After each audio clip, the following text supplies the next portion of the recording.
என்னுடைய அண்ணன் புரட்சி கலைஞர் கேப்டன் விஜயகாந்த் அவர்களோட பழகிறதுக்கு எனக்கு நிறையவே வாய்ப்பு கிடைச்சது. ஒரு 17ஆம் தேதி திருமாவளவனுக்கு பிறந்த நாள் வாழ்த்து சொல்றீங்க நீங்க.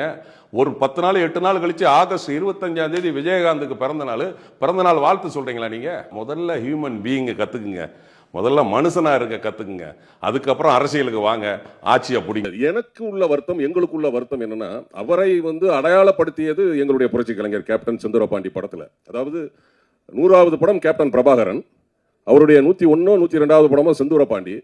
செந்தூரபாண்டியில வாய்ப்பு கொடுத்ததுக்கு அப்புறம் தான் பட்டி தொட்டி எல்லாம் விஜய் சார் தெரிஞ்சார். எங்களுக்குள்ள ஒரு ஏக்கம், அது ஒவ்வொருடைய கேப்டனுடைய ரசிகர்களுக்கும் தொண்டர்களுக்கும் உள்ள ஏக்கம் என்னன்னா, தலைவர் அவர்கள் உடல்நிலை சரியில்லாத போது பார்க்கலே அப்படிங்கிற வருத்தம் தான் எங்களுக்குலாம். எங்களுக்கு அவர் போட்டியே கிடையாது. கேப்டன் அவர்களே உடல்நிலை சரியில்லாத போது அவர் பார்த்துருக்கணும். ஏன்னா அந்த படத்துல பாத்தீங்கன்னா செந்தூரபாண்டியில கேப்டன் அவர்கள் சும்மா இருப்பாரு, விஜய் சார் ஆக்ஷன் பண்ணுவார், ஃபைட் பண்ணுவார். அந்த ஒரு பெருந்தன்மை எந்த ஹீரோக்குமே வராது.